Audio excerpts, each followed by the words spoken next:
আসসালামু আলাইকুম। সবাই কেমন আছেন? আশা করি সবাই ভালো আছেন। আজ আপনাদের জন্য নিয়ে এসেছি গল্পের ৫ম পর্ব। আশা করি গল্পটি আপনাদের ভালো লাগবে। তাহলে চলুন শুরু করা যাক। হঠাৎ পেছন থেকে কে যেন বলল, "একা কি করছো? আমাকে ছাড়া?" পিছনে ফিরে দেখে অবাক হয়ে গেলাম। এই সময় এখানে ওকে আশা করিনি। কিছু বলতে যাব। তার আগে সে ছুটে এসে আমাকে জড়িয়ে ধরে বলে, "তুমি এখানে একা দাঁড়িয়ে আছো?" এই বলে ঘাড়ে কিস করতে থাকে। আরও শক্ত করে জড়িয়ে ধরে বলে, "তাও আবার আমাকে ছাড়া? এটা কিন্তু ঠিক হয়নি। আমি তোমাকে কোথায় কোথায় খুঁজেছি তুমি জানো?" আমি পাথরের মতো দাঁড়িয়ে আছি। আমি যেন নড়চড় করার শক্তি হারিয়ে ফেলেছি। আমাকে যে জড়িয়ে ধরে আছে সে আর কেউ না, সে হলো মিমি। সত্যি বলতে আমি বাকরুদ্ধ হয়ে গেছি। মুখ দিয়ে কোনো কথা বের হচ্ছে না। তারপরও নিজেকে স্বাভাবিক করে মিমিকে উদ্দেশ্য করে বলি, "মিম, এটা কি করছো তুমি? ছাড়ো আমাকে।" এক প্রকার নিজেকে জোর করে ছাড়িয়ে নিয়ে বলি, "মিম, দেখো এসব ঠিক না। এমনিতেও তোমার সাথে কিছু কথা আছে। তোমার সময় যদি হয় তাহলে বলতে পারি।" মিমি খুশি মনে বলে, "সময় থাকবে না কেন? তোমার জন্য, তোমার কথা শোনার জন্য আমি সবসময় ব্যাকুল হয়ে থাকি। তবে আমারও তোমাকে কিছু বলার আছে। আচ্ছা চলো কোথাও গিয়ে বসি।"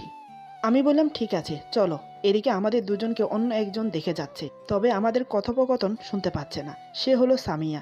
একটু আগে যা হয়ে গেছে সেটা ও নিজের চোখে বিশ্বাস করাতে পারছে না। এক মুহূর্তের মধ্যে মন ভেঙে খান খান হয়ে গেছে। সেও আমাদের পিছা করে, এর শেষ দেখে ছাড়বে বলে। এরপর মিমিকে নিয়ে একটা ফাঁকা জায়গায় গেলাম।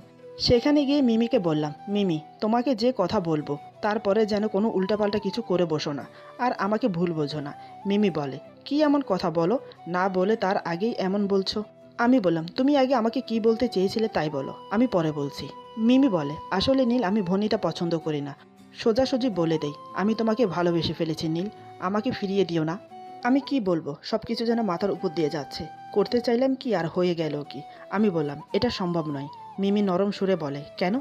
আমি বললাম, "দেখো মিমি, তোমার প্রতি আমার সেরকম কোনো ফিলিংস হয়নি। তোমাকে আমি বন্ধু ভেবে এসেছি। আর বাসে কথাগুলো বলার কারণ হলো, তোমাদের সামিয়া ম্যাম হলো আমার গার্লফ্রেন্ড। আমরা একে অপরকে ভালোবাসি। একটা ভুল বোঝাবুঝির জন্য আমরা একজন অন্যজনের কাছ থেকে দূরে আছি। তবে ভালোবাসাটা একই আছে। তাকে রাগানোর জন্য তোমার সাথে এমন করেছি। সত্যি বলতে জানো কি, তুমি যথেষ্ট সুন্দর। তুমি আমার থেকে ভালো ছেলে পাবে। আমার না আছে কোনো পরিবার, না আছে কোনো থাকার জায়গা, সব অন্যজনের। আর পারলে আমার কথা শেষ হতে না হতেই কোথা থেকে সামিয়া এসে সজোরে মিমির গালে দুটো থাপ্পড় মারলো। মিমি তাল সামালতে না পেরে পড়ে গেল। সামিয়া মিমিকে তুলে বলছে, "তোকে না কতবার বলেছি নীলের সঙ্গে কথা বলবি না, তারপরেও তুই শুনিসনি।" বলেই আরেকটা থাপ্পড় দিতে যাবে, ঠিক তখনই আমি ওর হাত ধরে ঠাস ঠাস করে দুটো লাগিয়ে দিলাম। বেশ জোরে মারার জন্য সামিয়ার ঠোঁটের কিছু অংশ কেটে গেছে। সামিয়া আমার দিকে অবাক দৃষ্টিতে তাকিয়ে আছে। হয়তোবা কখনো ভাবতেই পারিনি তাকে আমি মারবো। আমি রাগের সাথে বললাম, "তোকে আমি কতবার বলবো আমি তোকে ভালোবাসি না। তোর মতো অবিশ্বাসীর মায়ায় আর নিজেকে জড়াতে চাই না। তারপরও কেন তুই আমার পিছনে পড়ে আছিস? যা চোখের সামনে থেকে, তোকে যেন আর না দেখি চোখের সামনে।" সামিয়া কান্না করতে করতে দৌড়ে রুমে চলে গেল। আমার মাথায় রক্ত উঠে গেছে। এখানে তো মিমির কোনো দোষ নেই। আমি মিমিকে এখানে নিয়ে এসেছি। আমি মিমিকে বললাম, "সরি মিমি, আমার জন্য তোমাকে এইরকম পরিস্থিতির সম্মুখীন হতে হলো। আমাকে মাফ করে দিও।" মিমি বলে, "আরে সমস্যা নেই। যে কোনো মেয়েই ভালোবাসার মানুষের কাছে অন্য কাউকে দেখলে সহ করতে পারে না। তুমি হয়তো আমার ভাগ্যে নেই। আমরা বন্ধু হয়ে থাকতে পারি তো নাকি? আচ্ছা, তোমাদের সম্পর্কটা কতদিনের?" আমি বললাম, "হ্যাঁ, বন্ধু হতে পারি। আর আমাদের সম্পর্কের কথা জানতে চাও? তাহলে শোনো।" এরপর শুরু থেকে শেষ পর্যন্ত সব খুলে বলি। আমার কথা শুনে মিমি কান্না করতে করতে বলে, "এত কিছু হয়ে গেছে তোমার উপরে?" আমি বললাম, "হ্যাঁ, হয়ে গেছে। তবে কথা দাও, এসব কথা আর মিমের সাথে আমার রিলেশনের কথা কাউকে বলবে না।" মিমি বলে, "ঠিক আছে। তবে নীল, ম্যাম তোমাকে সত্যিই ভালোবাসে। আর কষ্ট দিও না।" আমি বললাম, "হুম, জানি। তবে আরেকটু দেব।" মিমি বলে, "এমন কিছু করো না যাতে আবার হারিয়ে যায়।" আমি বললাম, "আরে না, আচ্ছা রুমে যাওয়া যাক নাকি?" মিমি বলে, "হুম, চলো।" এরপর রুমে এসে দেখি ইকবাল শুয়ে ফোন দেখছে। আমি সোফায় বসে নেহার কাছে ফোন দিয়ে মিমের কথা জানলাম। একটু পর ডিনার করার জন্য ডেকে গেল। সকলে একসাথে হোটেলের ক্যান্টিনে গিয়ে ডিনার করলাম। ডিনার করে যে যার রুমে আসলাম।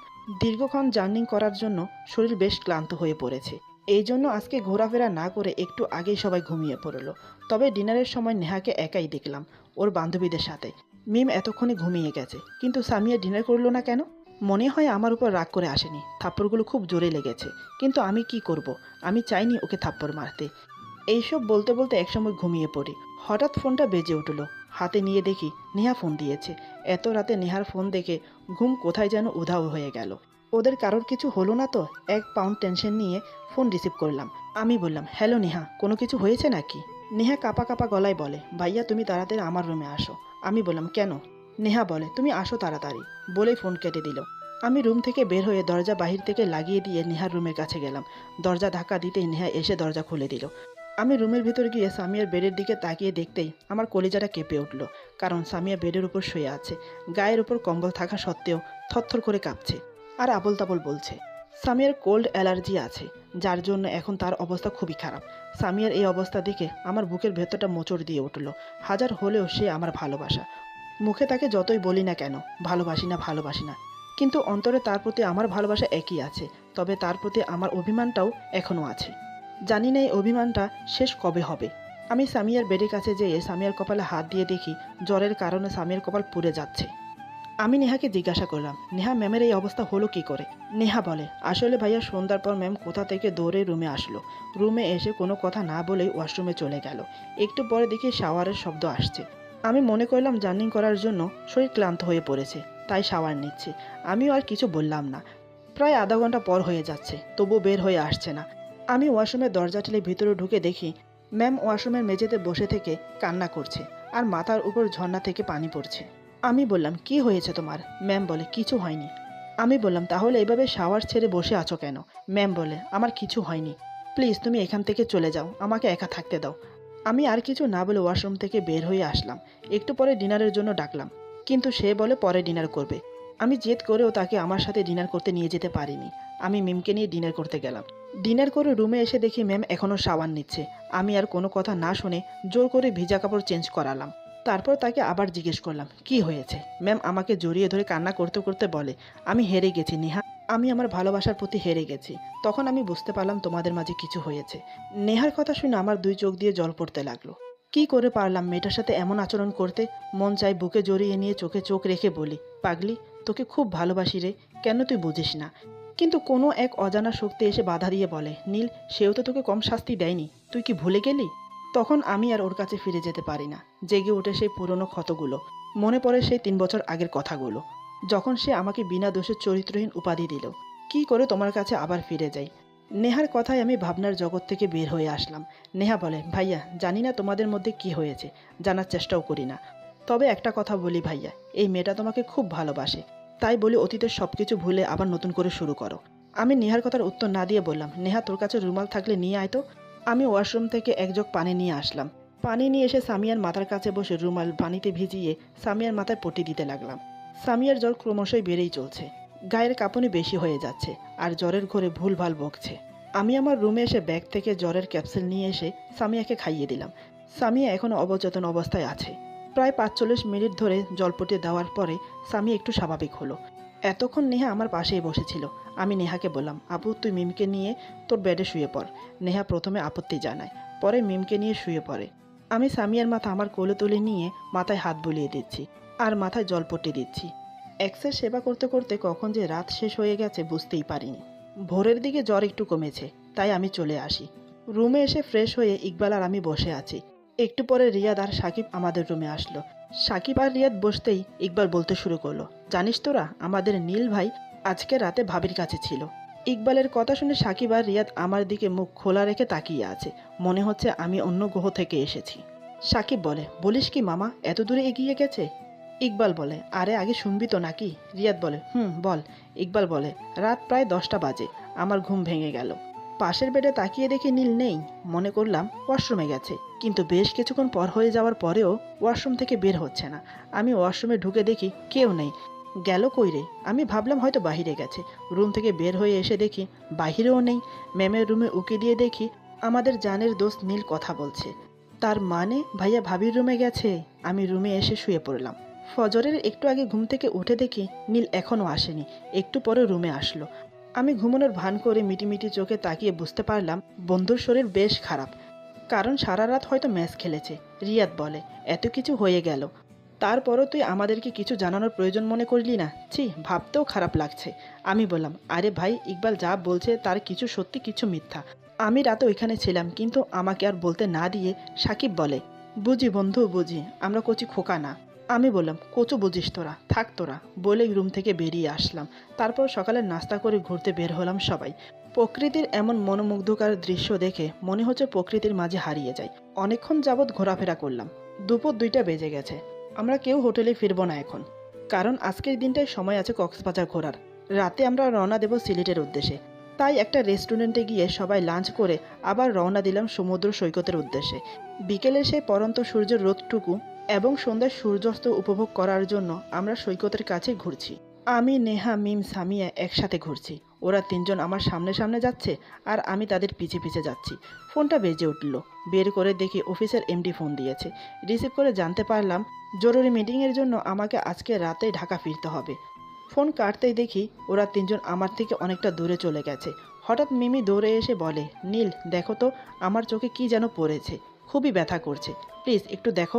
বিকেল ৩টার রোদ বেশ কড়া না হলেও রোদে দাঁড়িয়ে থাকা বেশি সুবিধার নয়। তারপরও রোদে দাঁড়িয়ে ওর চোখ দেখা সম্ভব নয়। তাই আমি মিমিকে নিয়ে একটা গাছের নিচে গেলাম। পকেট থেকে একটা টিস্যু পেপার বের করে কিছু অংশ ছিঁড়ে নিলাম। মনে করলাম বালি পড়েছে হয়তো। মিমির চোখের কাছে চোখ নিয়ে গিয়ে ভালো করে দেখি একটি ছোট পোকা পড়েছে। টিস্যু দিয়ে পোকাটা বের করে দিই। মিমি বলে, নীল খুব জ্বালা করছে, একটু ফু দিয়ে দাও না। মিমির কথায় আমি চোখের যখনই ফু দিতে যাব, তখনই কে যেন পিছন থেকে আমার কাঁধে হাত দিয়ে ঘুরিয়ে নিল। তাকিয়ে দেখি সামিয়া। সামিয়া কোনো কথা না বলেই আমার গালে ঠাস ঠাস করে দুটো থাপ্পড় মেরে বলে, লুচ্চা, তোর লুচ্চামি কি কখনো শেষ হবে না? তুই চরিত্রহীন ছিলি, এখনও আছিস। তোর মতো চরিত্রহীন। আমি আর কিছু বলতে না দিয়ে ঠাস ঠাস করে লাগিয়ে দিয়ে বললাম, ব্যাস অনেক বলেছিস। ভেবেছিলাম সব কিছু ভুলে গিয়ে আবার তোকে আমার বুকে জড়িয়ে নেব, কিন্তু না, তুই সেটা হতে দিলি না। তোর মতো মেয়ের সঙ্গে কথা বলার ইচ্ছে নেই আমার। তুই তার যোগ্য না। এই বলে রাগে গজগজ করতে করতে চলে গেলাম। এতক্ষণ সবাই আমাদের এই কাহিনী দেখে ভাবছে এদের সম্পর্কটা কি। আমি নেহাকে বলে হোটেলে ফিরে আসলাম। মাথায় রক্ত উঠে গেছে। আমি ভাবলাম হয়তো সামিয়া তার ভুল বুঝতে পেরে আমাকে আবার ভালোবাসতে শুরু করেছে, কিন্তু না, এটা তার আবেগ। রুমে এসে শাওয়ার ছেড়ে দিয়ে ভিজতে লাগলাম। ওইদিকে মিমি বলে, আসলে ম্যাম আপনার ভালোবাসাটা আসল না, আর আসল হলে নিজের ভালোবাসার মানুষটিকে এভাবে সন্দেহ করতেন না। সামিয়া অবাক হয়ে বলে, মানে কি বোঝাতে চাচ্ছ? মিমি বলে, আমি বলতে চাচ্ছি আপনি নীলের যোগ্য নন। নীল আপনাকে আগের মতোই ভালোবাসে, কিন্তু আপনি নীলের ভালোবাসার মর্যাদা দিলেন না। গতকাল রাতে যখন আপনি আমাকে নীলের সাথে দেখেছিলেন, তখন আমি নীলকে আমার ভালোবাসার কথা বলেছিলাম। আমি তাকে নিজ থেকে জড়িয়ে ধরেছিলাম, কিন্তু নীল আপনাকে ভালোবাসে বলে আমাকে রিজেক্ট করে দেয়। তবে আপনার সাথে এমন করার কারণ হলো সে আপনাকে কষ্ট দিয়ে বোঝাতে চায়। ভালোবাসার মানুষকে বিনা কারণে কষ্ট দিলে কেমন হয়। আপনাকে সে কয়েকদিনের মধ্যেই মেনে নিত, কিন্তু আপনি তার নিজের হাতে শেষ করে দিলেন। মিমির কথা শুনে সামিয়া মাথায় হাত দিয়ে ভিজে বসে পড়ে। মিমি আবারও বলে, আজকে আমার চোখে কি যেন পড়েছিল, খুব ব্যথা করছিল। আমি নীলকে দেখতে পেয়ে তার কাছে দৌড়ে আসি। নীল টিস্যু দিয়ে আমার চোখের পোকা বের করে দেয়। আর আপনি এসে চর মেরে কথা শুনিয়ে দিলেন, এখনও সময় আছে। নিজের ভালোবাসার মানুষকে নিজের করে রাখুন। সেটা যে কোনো উপায়ে করতে পারেন। হয়তোবা আপনার কষ্ট হতে পারে, তবুও চেষ্টা করুন। কেননা একবার হারিয়ে ফেললে সারা জীবন চোখের পানি ফেলতে হবে। বলেই মিমি সেখান থেকে চলে গেল। সামিয়া বিজে বসে কান্না করতে থাকে। নেহা সান্ত্বনা দিচ্ছে, কিন্তু সামিয়া কান্না করেই যাচ্ছে। আমি ফ্রেশ হয়ে স্যারের কাছে গিয়ে বললাম, স্যার আপনার সাথে জরুরি কথা ছিল। স্যার বলে, বলো। আমি বললাম, স্যার আমি আজকেই ঢাকা ব্যাক করব। স্যার অবাক হয়ে বলে, কেন? আমি বললাম, স্যার কালকে সকালের অফিসে একটা জরুরি মিটিং আছে, আর সেখানে আমি না থাকলে হবে না। স্যার বলে, আচ্ছা ঠিক আছে, তাহলে তো আর নিষেধ করা যাচ্ছে না। আমি বললাম, ঠিক আছে স্যার, আর আমার বোন এবং আমার মেয়েকে একটু দেখে রাখবেন। স্যার বলে, ঠিক আছে, কখন যাবে? আমি বললাম, 8টার ফ্লাইটে যাব। স্যার বলে, ওকে। স্যারের রুম থেকে এসে ব্যাগ প্যাক করতে লাগলাম। ততক্ষণে সবাই বিচ থেকে চলে এসেছে।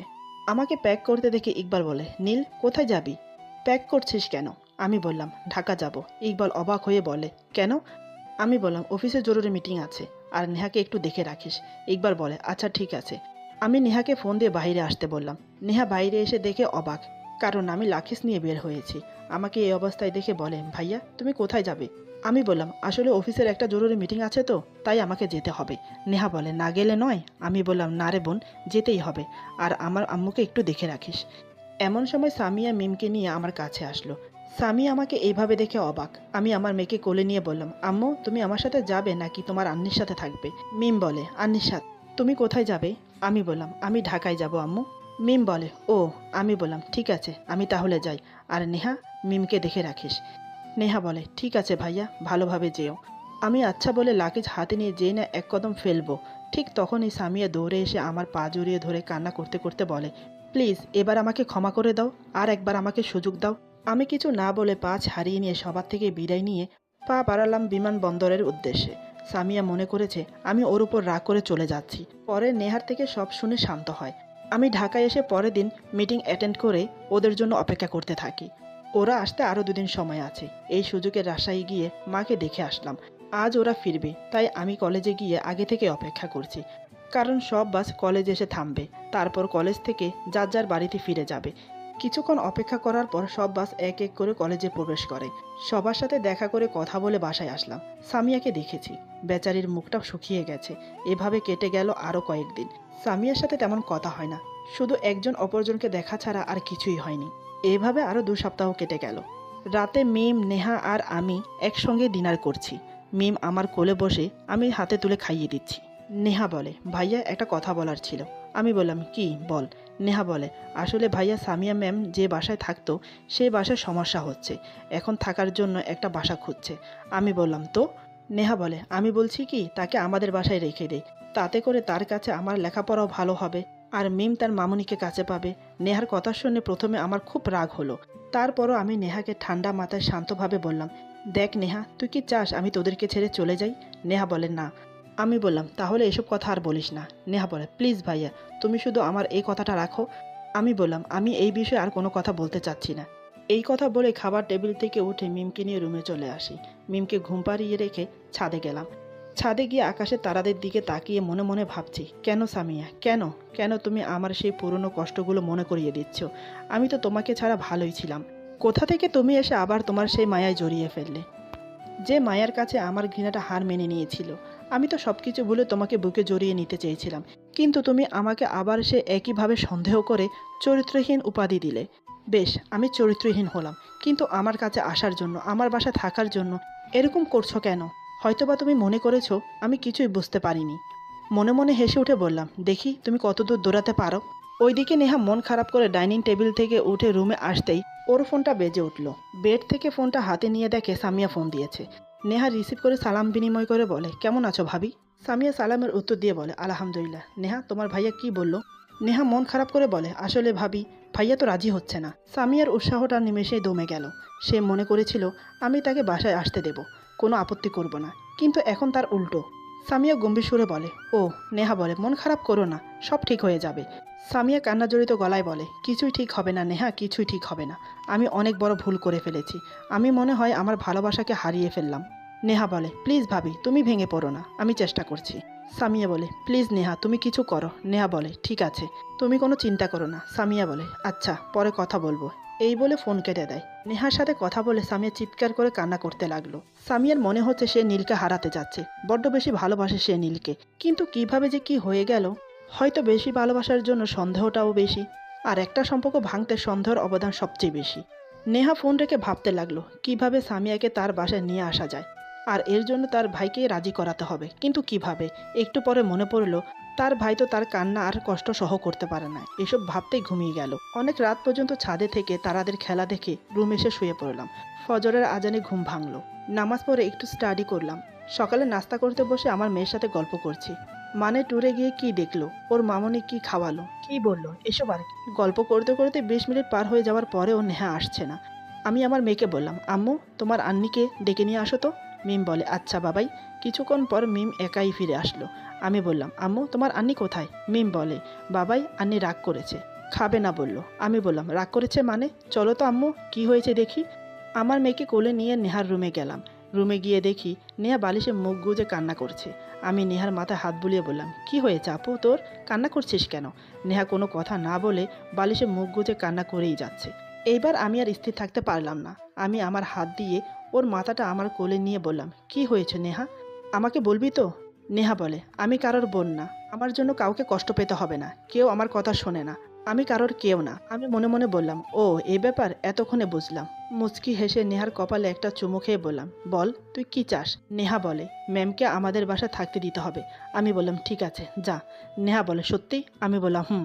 এবার ফ্রেশ হয়ে নিচে আয়, একসাথে নাস্তা করে কলেজে যাব। নেহা বলে, ঠিক আছে। আমি নেহার রুম থেকে বের হয়ে এসে মনে মনে হাসছি আর বলছি, সামিয়া, তুমি আর কত কি করবে? আমার সহজ সরল বোনের মনে তুমি অভিমান ঢুকিয়ে দিলে নিজের স্বার্থ হাসিল করার জন্য। নিজের স্বার্থ হাসিল করার জন্য আমাদের ভাই বোনের মাঝে অশান্তি সৃষ্টি করতে চেয়েছিলে। তোমাকে কখনোই আমার বাসায় নিয়ে আসতাম না, কিন্তু আমার বোনের জন্য তোমাকে আমার বাসায় থাকতে দিলাম, নইলে আমার মা হারা বোনটা কষ্ট পাবে, আর সে কষ্ট পেলে তার মাকে দেওয়া কথাটা আমি রাখতে পারবো না। তবে সামিয়া, তুমি যখন আমার বাসায় আসতে চাইছো, থাকতে চাইছো, তাহলে বেশ, তুমিও প্রস্তুত থাকো আমার অমানসিক অত্যাচার সহ করার জন্য।